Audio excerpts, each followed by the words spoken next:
Chapter 5. It is my second night inside the Barbie playhouse. I am sorry to say that I have made no progress toward building my new evil lair. Each time I attempt an expedition, the girl and the canine get in my way.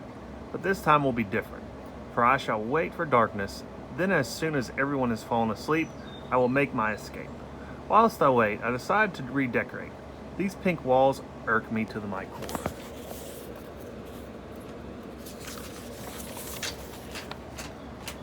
I make a bigger nest, I make some tunnels, and I add more carpeting. Interior design is one of my many talents. Lights out!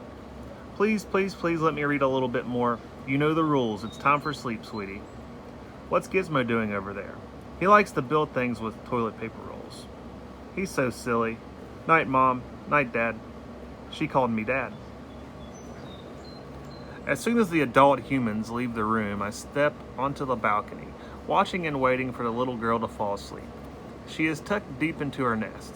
Soon her breathing slows, I hear the sounds of doors closing, and the entire house falls into silence. My time has come. I climb out of the playhouse and jump into the basket of clothing. I am determined to succeed.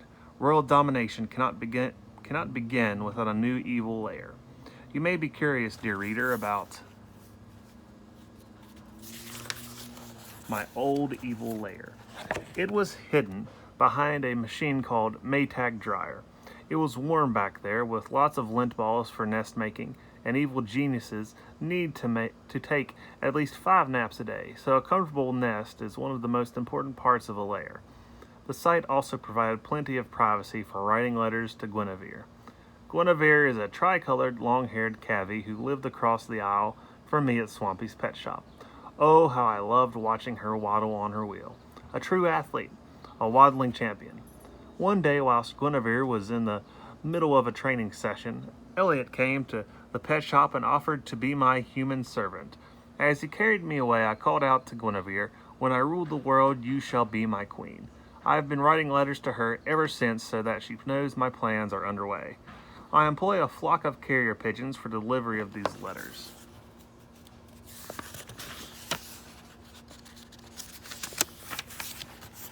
I pay them in sunflower seeds.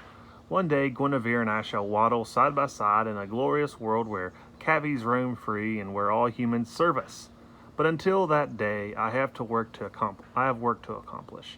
And thus I scurry across Jasmine's room, locate the Polar Expedition rucksack, which is lying next to a shoe, and make my way toward the exit. I stop for a moment, listening for sounds that the canine might be up and about. It is quiet. That drooling beast is asleep somewhere. I shall do my best to avoid him. Because we cavies are soft and round and low to the ground, we can move across floors as silently as lint balls. I traverse the length of the hall without interruption, stopping at the first open door. I peer inside. Elliot is asleep in his nest. I shall need to have a conversation with him about his servant duties. He has been most forgetful. My litter box is not as clean as it should be, and my treat bowl was empty on 2 occasions. This is not acceptable. We evil geniuses need a constant supply of food to fuel our evil genius brains. The room in which Elliot sleeps might be an excellent place for my new evil lair. However, I would like to see the rest of the house, so I continue down the hallway. A loud noise greets me as I turn the corner. My tiny heart begins to pound. The canine! My legs stiffen, ready to run, but then I realize that the canine's eyes are closed. He is lying on his side, snoring with a puddle of drool beneath his mouth. His front legs twitch. Is he dreaming? I doubt that a creature with such little intelligence can dream, but if he can, I suspect they are dreams about silly things like chasing his own stubby tail or barking at his own shadow. Nothing like my dreams, which are big and important and evil. His inferior brain does not detect me as I scurry past. A trail of scents leads me to the room where the humans prepare their meals. Beyond another door, I find a supply of food that is stacked from the floor to the ceiling. Never in my life have I seen so many edibles.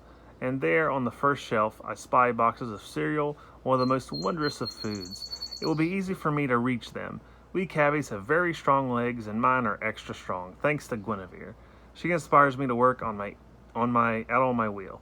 And between my naps and my evil plan making, the Barbie playhouse does not have a wheel. This is another thing I shall need to discuss with Elliot. I jump onto the first shelf and begin to chew a hole in the box. Oh, what delicious treats will I find inside. My rump wiggles with excitement, but it is crowded on that shelf, and my wiggling causes the box to fall to the floor. Upon impact, it opens, spilling its glorious contents. There are shapes, pink hearts, green clovers, and yellow stars. I prick my tiny ears, worried that the noise has alerted the canine, but he continues to snore. The feast is mine. I jump off the shelf and nibble on a yellow star. Joy of joys! It is marshmallow, my most favorite treat in the entire world. I am not supposed to eat them. Elliot says they will make me sick, but I cannot resist. They are scrumptious. I dig through the whole box, eating as many as I can find. Just as I swallow the last shape, sunlight peeks through the kitchen window. Morning has arrived. I need to get back to Jasmine's room before my escape is discovered, and I have a new goal to add to my list. Once I take over the world, I shall make certain that cavies everywhere have as many pink hearts, green clovers, and yellow stars as they desire. I shall make marshmallow shapes the official food of all cavies. I start waddling down the hallway, but it is difficult to move. There is a strange feeling in my belly. Mom, Dad, something's wrong with Gizmo. His tummy is huge. What did you do to him? I didn't do anything to him. I love him. Gizmo just farted. I don't know guinea pigs could fart. Dad, he looks sick. What shall we do?